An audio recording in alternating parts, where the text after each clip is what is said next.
आप सबको जय मसीह की। परमेश्वर का धन्यवाद करते हैं एक और नया दिन हमारे जीवन में देने के लिए। जो मनुष्य परमेश्वर की दृष्टि में अच्छा है उसको वह बुद्धि और ज्ञान और आनंद देता है, और यह भी परमेश्वर का दान है कि मनुष्य खाए पिए और अपने सब परिश्रम में सुखी रहे। क्योंकि मैं जानता हूँ कि जो कुछ परमेश्वर करता है वह स्थिर रहेगा, ना तो उसमें कुछ बढ़ाया जा सकता है और ना ही उसमें कुछ घटाया जा सकता है।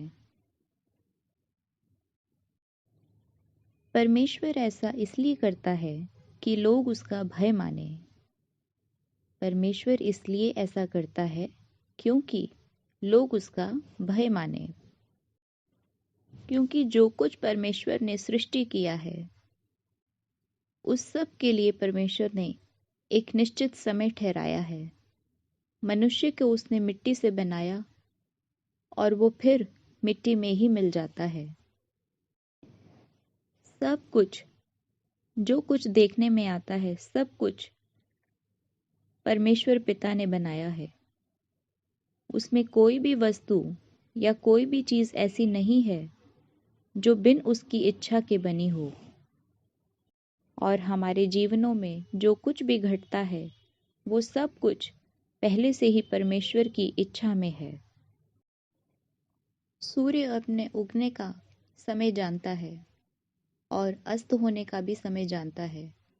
उसी रीति से चांद तारे भी अपना अपना समय जानते हैं। दिन और रात वो दोनों भी अपने समय पर फिक्स हैं। ना दिन के समय रात होगी ना रात के समय दिन होगा। जैसा बीज हम बोते हैं वैसा ही पेड़ हम पाते हैं, और उनके फलों के द्वारा ही हम उन्हें पहचाना करते हैं। क्या लोग झाड़ियों से अंगूर या ऊंट कटारों से अंजीर तोड़ते हैं? नहीं। जैसा पेड़ होगा वैसा ही हमें फल मिलेगा। हम में से ऐसा कौन व्यक्ति है जो चिंता करके अपनी आयु में एक घड़ी भी बढ़ा सकता है या एक घड़ी भी घटा सकता है? जीवन और मृत्यु दोनों परमेश्वर के हाथों में है। तो फिर क्यों लोग कहते हैं कि हमारे परिवार के ऊपर उसने तंत्र मंत्र करा दिया, इसलिए ऐसा हो गया? मेरे प्रिय भाई बहनों, ऐसा नहीं है। सब कुछ परमेश्वर की इच्छा के अनुसार है। मैं बस इतना ही कहना चाहूंगी कि अपनी सोच को हमें बदलना है, अपने विचारों को हमें बदलना है। हमें उस अंधविश्वास से बाहर निकलना है जो संसार में रहते हुए कई लोगों के जीवन में अभी तक पाया जाता है।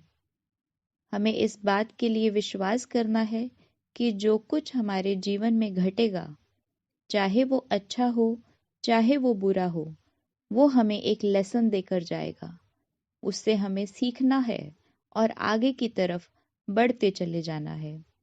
परमेश्वर इन वचनों के कारण हम सबको आशीष दे।